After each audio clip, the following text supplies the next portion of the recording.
No gunshots herald his approach. No trademark left behind him when he leaves. The kid has had his fill of notoriety in days gone by, and plenty of empty boots can surely testify. Some say he travels alone. That's the Deadeye Kid.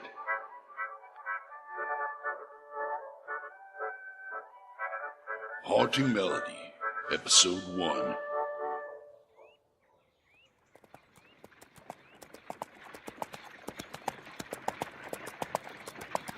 I think I can just make out a structure of some sort. Not much further now. Excellent. I'm in your debt for all your help in getting me out here. Would have been a mite easier if you were saddled instead of carted.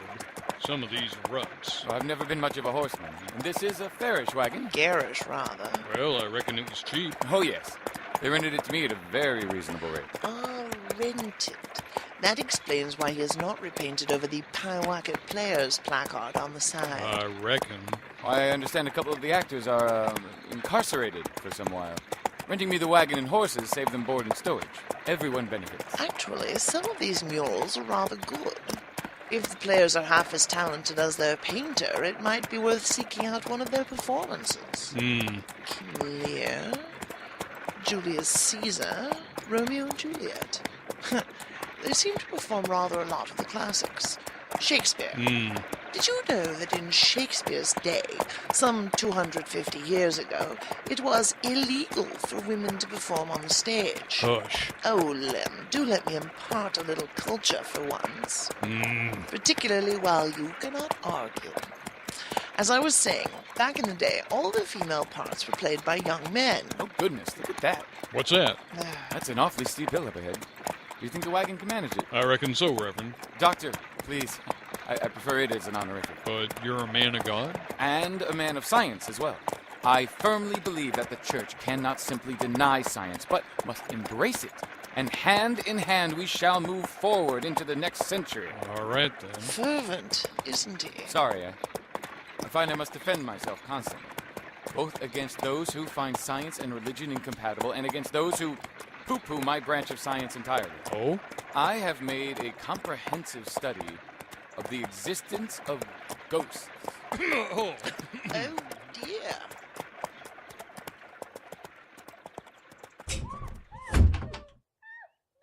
Don't that girl ever shut up! Bart, she swears she's being tormented. Hysteria!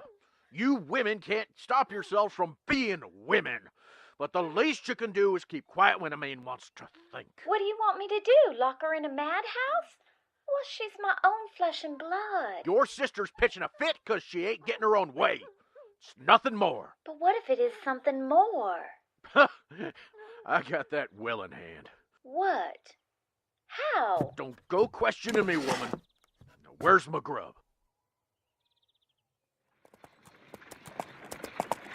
Do you or do you not believe in ghosts?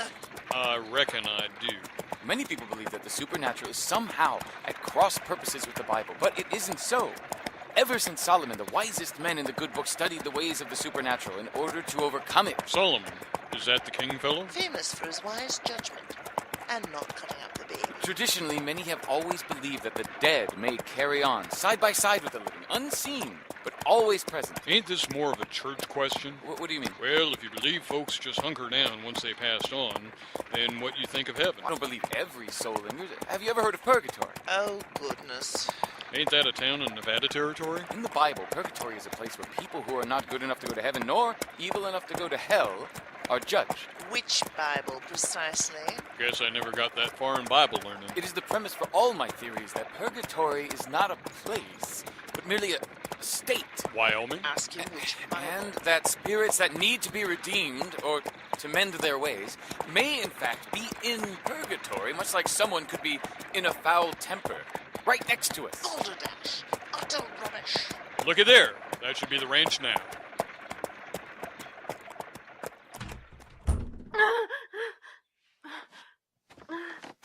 Melody, are you feeling a little better? I've been bit. Bit? By what? A rat? Come and look. I'll fetch a lantern. No, Or open the shutters? no. They don't like the light. I can only open them at night. Oh, What can I do to help? Nothing. Are you hungry? There's some good stew. I just can't. Here, show me that bite.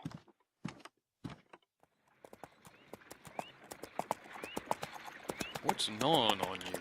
I do not consider myself a particularly religious fellow, but if there is one thing I have found quite frustrating about the wide-open West, it is that so many people simply decide that they are experts on this or that subject, and other people believe them for lack of any alternatives. He claims to know the Bible, but then he goes on about the spiritism nonsense and purgatory. I may not be a divinity scholar, but a childhood of church-going taught me that that is a Catholic conceit, and he's got it wrong anyway.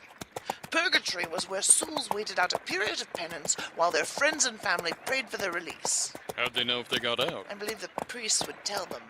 It always smacked of extortion to me. Well, how's all this going to make a damn lick of difference just now? What? Whatever it is he believes, it going to change the price of oats? No. Good. That's cleared up then. Road's widening up and we'll be alongside the wagon again soon. We need to send Melody somewhere.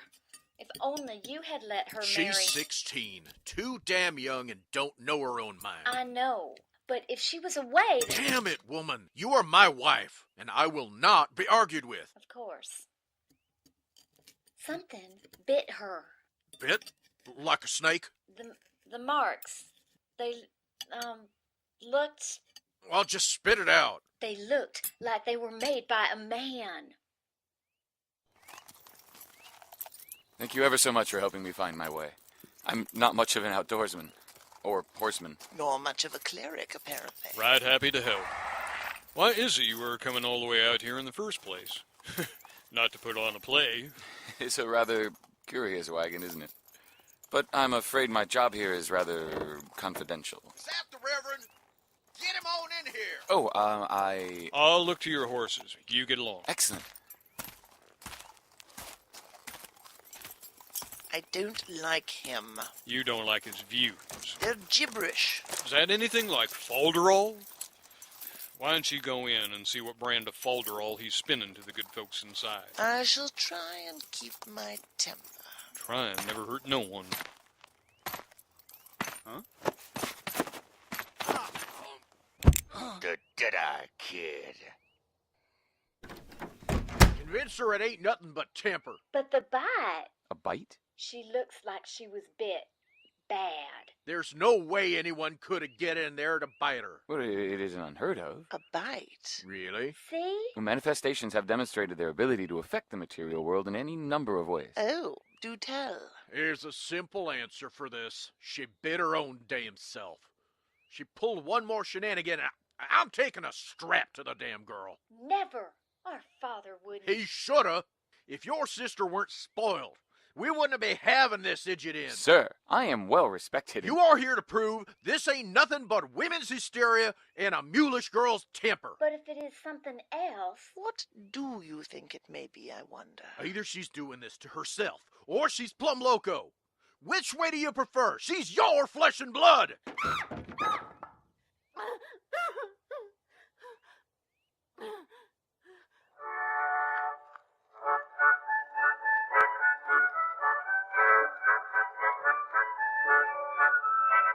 The lonely cowboy cliché, always riding out, heading yonder. Join us again in 2 weeks when he rides back over that far horizon. The Deadeye Kid was written and produced by Julie Hoverson. Lemuel Roberts, the Deadeye Kid, is J. Spyder Isaacson. Fanshaw was J. Hoverson. In Haunting Melody, Dr. Sullivan was Michael Coleman of Tales of the Extraordinary. Bart Cartland was Reynaud LeBoeuf. Mrs. Emma Cartland was Jacquie Duckworth. Melody Heath was Melissa Bartell. Red was Jack Kincaid of Hoad's Grim. Hank was Mark Olson. Clyde Wishwell was Bob Noble. And Mr. Baker was Paul Green, author of the Encyclopedia of Weird Westerns at weirdwesterns.wordpress.com. Cover art is courtesy of Brett Coulstock.